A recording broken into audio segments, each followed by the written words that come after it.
Following their escape from a band of half-human, yellow-skinned savages, Tarzan and his friends take to an underground river in a dugout canoe, which carries them beyond a chain of mountains. Because of a waterfall, the party is forced to land and abandon their dugout.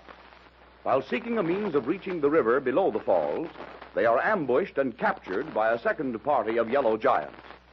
Mounted on elephants, the entire company is transported to a distant walled city in the depths of the jungle. Upon their arrival, the ape man and his friends are left in a strongly guarded building, while Mungo, leader of the yellow men, goes to report to Atea, queen of the giant savages. During his absence, the captives are discussing the possibility of escape when the door opens and the giant Mungo re-enters with instructions to conduct the captives before the queen.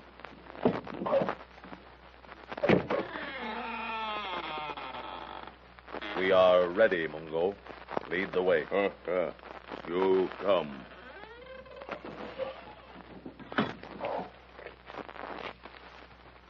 What the devil? This ain't the door we came in. Careful of pitfalls, Tarzan. It looks harmless enough, O'Rourke.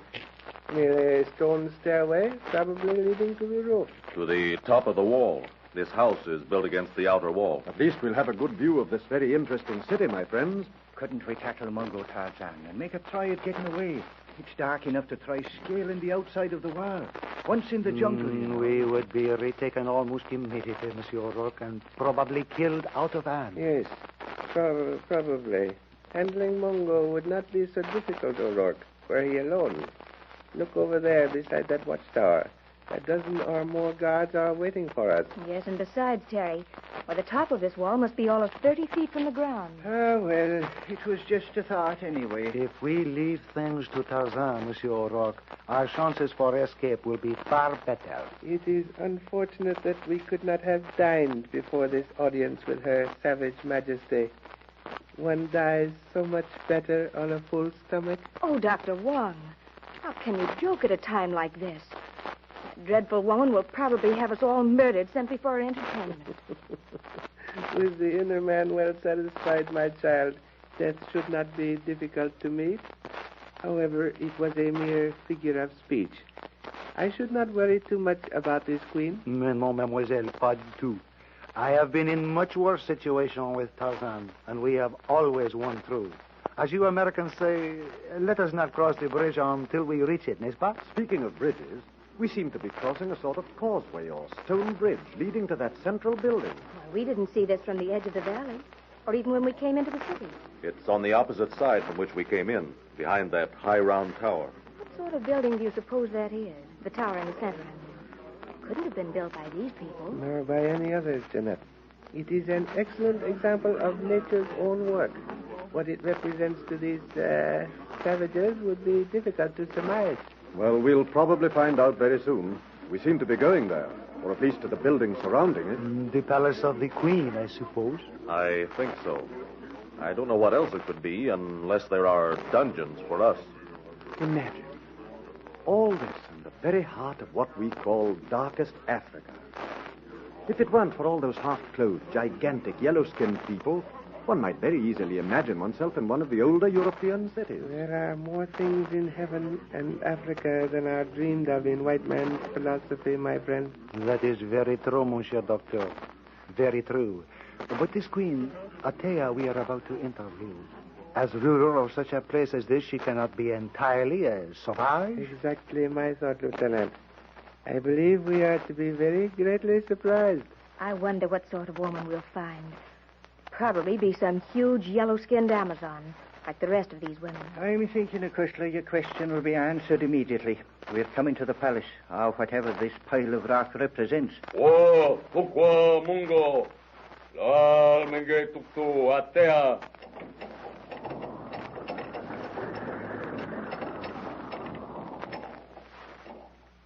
By Jove, Wong, look at those gates. On chains. The place is almost impregnable. Why, sir, that is true. Against anything but modern siege guns. Look, Tarzan. Not far now to Atea. You go in. Come. Darno, does this place remind you of another place you've seen not so long ago? These wide corridors, this high ceiling. You mean the Temple of Ashir? Yes. There isn't much difference between that and this. Where those corridors were gloomy and dark, these are well lighted. And there are guards all over this place. And you see the pictures painted on the walls. Hunting scenes, battle scenes, just like those in Ashir. Yet there is a difference, mon ami. The Heziharians were descended from the Egyptians. These people are, bien, le bon Dieu alone know what.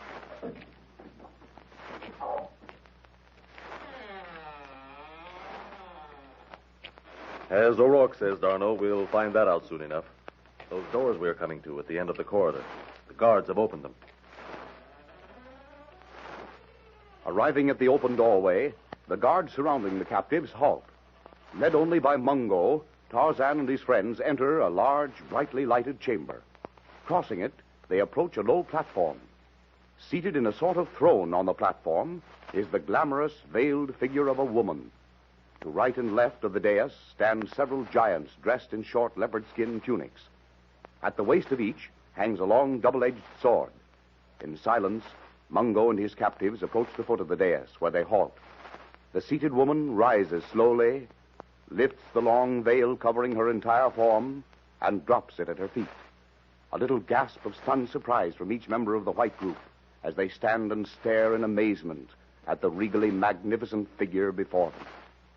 The heavy veil, as it falls to the ground, discloses a form covered with a clinging gauze-like robe of white, cut to reveal arm, shoulder, throat, and breast of soft, ivory-tinted skin. A rope of diamonds encircles a slim waist. On small feet are sandals fastened with studs of gold.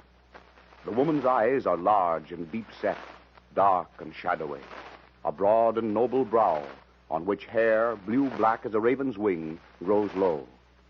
The face is delicate with straight features. Surpassingly beautiful as Althea is, her face has stamped upon it a look of unutterable experience, of deep grief, of evil passions. For a long, silent moment she stands, gazing thoughtfully, first at one, then the other of the white group. Presently, in a voice soft and alluringly husky, she addresses them. How come you strangers to the place of the yellow men, and what do you want here? How is it that you hold your lives so worthless as to place them in the hands of Althea, Queen of Tohr? You ought to know how we came. Tohr. By Jove, did you hear that, Wong? She said Tohr. Is it possible that we've been brought to... To the city we were seeking? Not only is it possible, Major, but very, very probable. You say I ought to know how you came? Why? Because we were brought here by Mungo. Ask him. I do not know. I ask the question of you, stranger. And I repeat, I do not know. Who are you? I am Tarzan of the Apes. Tarzan of the Apes. I do not understand. You are seemingly a man. Since when have men become apes? I am king of the tribe of Kerchak. I have never heard of such a tribe. So you are a king. A king who wears only a leopard skin for covering. And who are these others? Friends under my protection. Under your protection, you say. You believe yourself able to protect them, as well as yourself from Althea? Why not? I shall answer that question later. Perhaps. The woman there, is she your mate, Tarzan? No. Why do you lie to Althea? I do not lie. There is no reason for it. Speak, woman. Who are you? I am Jeanette Burton. You are Tarzan's mate? Speak the truth, lest you regret it. Tarzan answered that question, Althea. However, no, I am not. Yet you are not without some beauty of face and form, and this Tarzan is a man. But no matter. You there with the narrow expressionless eyes, who are you? I, gracious Queen, am called Wong Tai. I am a doctor of science. Of what country are you? You do not resemble these others. I come from a country called China, O Althea. I have heard of it. It is a great distance from Tohr. What are you seeking here? My colleagues and I, Major Burton-Ashleigh, Terence O'Rourke, and Jeanette Burton, we were searching for the same city, Tohr, when we became lost in the jungle. We were found by Tarzan and Lieutenant Darno, but we were under the impression that Thor was a city of ancient ruins. Ancient it is, one time. But ruins? Thor has stood as you see it now, peopled by a strong race of men for many generations. My house has governed here for 1,000 years. I am the last of my line. When I die, if without an heir, the next ruler will be one of these yellow men. And how is it, O Queen, that you speak English? The rulers of Thor have always spoken English. Many of my subjects speak it, as does Mungo, chief of my warriors. But enough for the present. Mungo! Wait a minute, Althea. What are you going to do with it? You will be quartered here in the palace until I have decided what I shall do with you. Decide now. You are anxious to leave Thor. Who comes? One chief, Sloman, Tongo. He come from cave to Tokatea. Let him enter. Antu awongo Tongo. Bigari Tarzan, one of the clawfoot devils. Yes.